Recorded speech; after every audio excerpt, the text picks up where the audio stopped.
Hi there guys, I'm Nikhil from Notion Hub, and in this video, I'll be showing you the most important tips and tricks for your Oppo A16e. By the way, I'll also be posting a dedicated video for the best feature section where I'll be talking about all the features offered by this phone. So definitely check out that video as well, link will be in the description.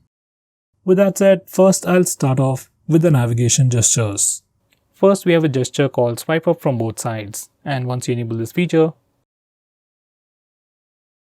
navigation bar is hidden and now you can just swipe from the bottom of the screen to go home. You can swipe and hold for recent apps. And finally, to go back a step, you can swipe from the left side or right side. You also get a pretty cool animation. Overall, these gestures are great, but they don't work all that well. Next, let's remove some bloatware. Now, these are some of the applications that come pre-installed. You might not need most of these applications, so if that's the case, uninstall them as soon as possible. Next, I'm going to show you how you can disable lock screen magazine. First, here's a quick preview of the lock screen, and every time you lock your phone or every time you come to the lock screen, we see a different wallpaper. Some people like it, some people don't, especially I personally don't like it. So if you're like me and if you want to disable it, this is how you can disable it from settings. And now, here's the lock screen once again, and no matter how many times you come to the lock screen, we will have a fixed wallpaper. Next, I'm going to show you some camera gestures. First, we have touch. Once you enable this feature, we can take a picture by just touching the preview screen. It works for both the rear camera and even for selfies. Next, we have the palm gesture, which only works for the front camera, and it's great for taking selfies. Just enable it and then show your palm to the front camera, and your phone will take a picture in just 2 seconds. And here's a quick preview of that once again. Next, we have swipe up gestures. Once you enable this feature, you can swipe from the bottom of the screen to go home, swipe and hold for recent apps, and finally, you can swipe from the bottom left corner or right corner to go back a step. Next, we have a new 2-button navigation bar based on Android Pie.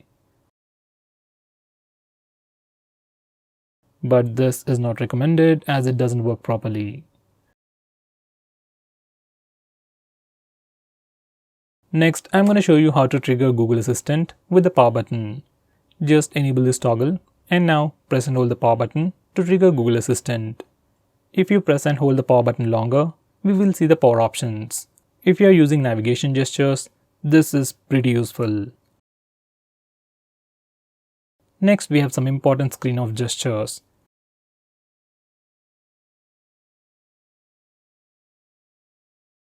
We have things like double tap to wake. We can also draw a note to open the camera application.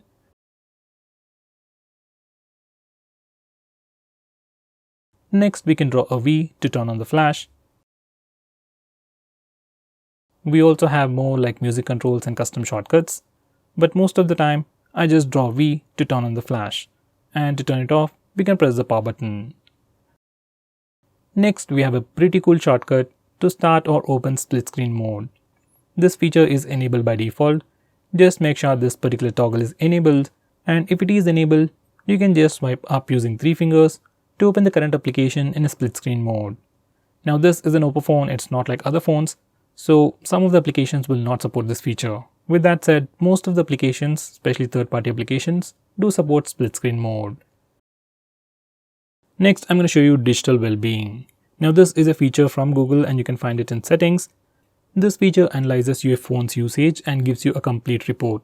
It shows you how many times you've unlocked your phone, how many notifications you've got, how much time you're using your phone, and which apps you're using the most. So with all this information, you can know your usage and you can also limit your usage using this feature, which is a pretty cool thing. So let's say if you don't want to watch videos on YouTube for more than 1 hour in a day, we can put up such restrictions using this feature. Next, we have wind down. This is another feature from Google, which will help you sleep faster at night.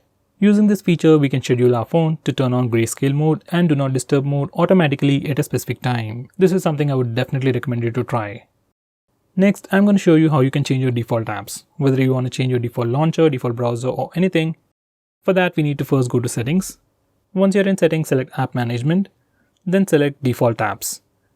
Now from this page, you can change your default launcher, default SMS application, browser and so on. I would definitely recommend you to change your default browser to Google Chrome.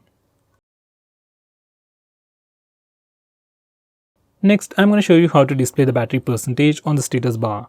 For that, go to Settings, then select Notification and Status Bar, and then enable this toggle. Once you do that, we can see the battery percentage on the status bar. In the same way, if you want to see the network usage on the status bar, enable this toggle. Next, I'm going to show you how to display the RAM information on the Recent Apps page. For that, go to Settings, then select Additional Settings, and now enable this toggle. Once you do that, we can see the RAM or memory information in the Recent Apps page.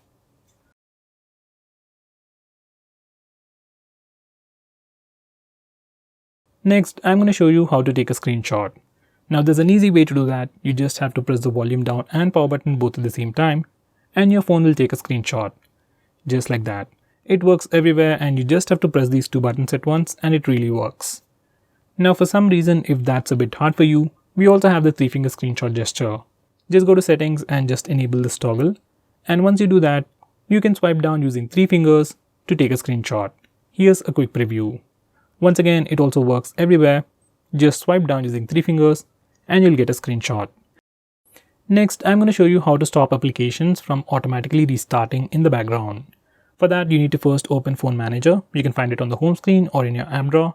Once you open it up, select Privacy Permissions, then select Startup Manager.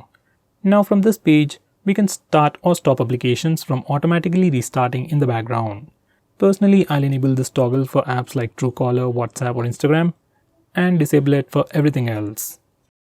So guys, these are the most important tips and tricks for your phone. If I missed out on anything important, do let me know by commenting below this video, and definitely check out my video on best features. Link will be in the description. Now with that said, if you're planning to buy this phone, please use the link in the description. It always helps the channel. If you want us to make any specific video, tweet out to us with the hashtag AskGreedyTech on Twitter and we will try to make it as soon as possible. I'm Nikhil from GreedyTech signing off. Have a nice day.